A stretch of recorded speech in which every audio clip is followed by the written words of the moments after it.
Students, how are you? I hope you all will be fit and fine, and today we will discuss motion of the earth. This is geography third lesson, or in this lesson we will discuss the two types of motion of the earth. जो हमारा अर्थ है उसके दो प्रकार के motion होते हैं, उसकी गति दो प्रकार की होती है. एक तो फर्स्ट होता है रोटेशन एंड सेकंड होता है रेवोल्यूशन. ठीक है, इन सब के बारे में आज हम डिस्कस करने जा रहे हैं. रोटेशन में क्या होता है? रोटेशन में जो अर्थ होती है वह अपने एक्सिस के अराउंड घूमती है, अपनी धुरी के चारों तरफ चक्कर लगाती है, और इसमें कितना टाइम लेती है? वो पूरा 24 आवर्स, मतलब 24 घंटे. ठीक है ना, पूरा एक दिन तो उसका पूरा प्रोसेस कंप्लीट होता है. फिर है नेक्स्ट रेवोल्यूशन. रेवोल्यूशन क्या होता है? रेवोल्यूशन में अर्थ सन के अराउंड रोटेट होती है, सन के अराउंड घूमती है. ठीक है, और इसमें वो कितना टाइम लेती है? 365 डेज, 365 दिन. ठीक है, और प्लस 6 घंटा. लेकिन हम 6 घंटे को काउंट नहीं करते, सिर्फ 365 दिन को ही काउंट करते हैं. और 6 घंटे जैसे ही हर वर्ष बढ़ के हर चौथे वर्ष में 24 घंटा हो जाता है. और इसीलिए हर चौथे साल हमारे यहाँ लीप वर्ष होता है, जिसमें फरवरी का महीना 29 दिन का होता है, और लीप ईयर में कितने दिन होते हैं total? 366 days. Okay, I hope आपको अच्छे से क्लियर हो रहा होगा. फिर नेक्स्ट है the axis of the earth which is an imaginary line. जो अर्थ का एक्सिस पॉइंट होता है वो हम एक इमेजिनरी लाइन मानते हैं. ठीक है, मेक एन एंगल, और कितना एंगल बनाता है यो? 66.5 डिग्री का एंगल बनाती है with its orbital plane. Orbital plane क्या होता है? यह एक तरह का प्लेन होता है जिसमें जितने भी प्लैनेट्स, मान लीजिए जितने भी प्लैनेट्स हैं और सन है. ठीक है ना, इस सन को भी लेते हैं. वैसे तो सन हमारा प्लैनेट नहीं है, लेकिन उसको हम सन को भी लेते हैं. मान लीजिए कोई पेपर है, पेपर पर हम पूरा जैसे भी ड्राइंग करते हैं पूरा सभी स्ट्रक्चर को, फिर उनके बीच में जितना भी गैप होता है, ठीक है ना, एक लेवल में जब उनको रखते हैं, उनके बीच में जितना भी डिस्टेंस होता है उसको बोलते हैं ऑर्बिटल प्लेन. ठीक है, इस इमेज में देखो, मैं इमेज में दिखा देती हूँ.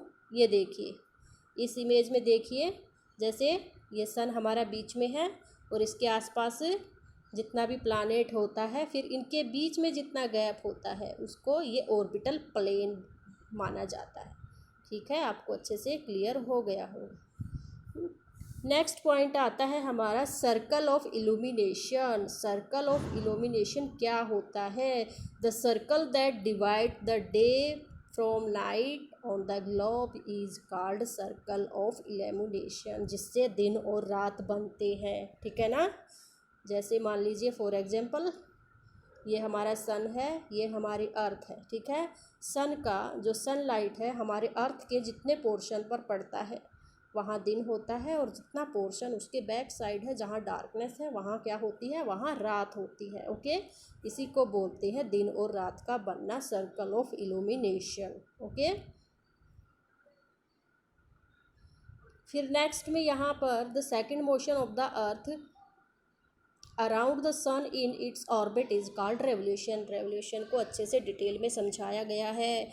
It takes 365 and 1/4 day. ठीक है ना, to revolve around the sun. We consider a year as consisting of 365 days. एक साल को हम 365 दिन का ही लेते हैं, लेकिन वो जो 6 घंटा बच गया, 1/4 डे का 1/4, जैसे 24 आवर्स का एक डे होता है, तो उसका 1/4 6 आवर को हम पूरा 4 साल काउंट करेंगे तो क्या हो जाएगा? 24 आवर्स हो जाएगा. और इसीलिए लीप वर्ष में क्या होता है? हर चौथे साल, देखो आगे डिस्कस भी करा गया है, मैंने पहले भी बताया था आपको, जो लीप ईयर आएगा वहाँ पर कितना डे हो जाएगा पूरा एक साल में? 366 डे, और फरवरी का महीना 29 डे का हो जाएगा.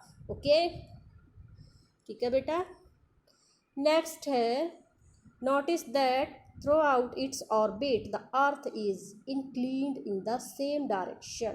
देखो, अर्थ की डायरेक्शन एक जैसी ही होती है. वो सन के अराउंड जैसे जैसे घूमेगी अपने एक्सिस पर भी वैसे ही घूमती रहती है, उसकी शेप में कोई भी बदलाव, उसकी डायरेक्शन में कोई भी बदलाव नहीं होता है।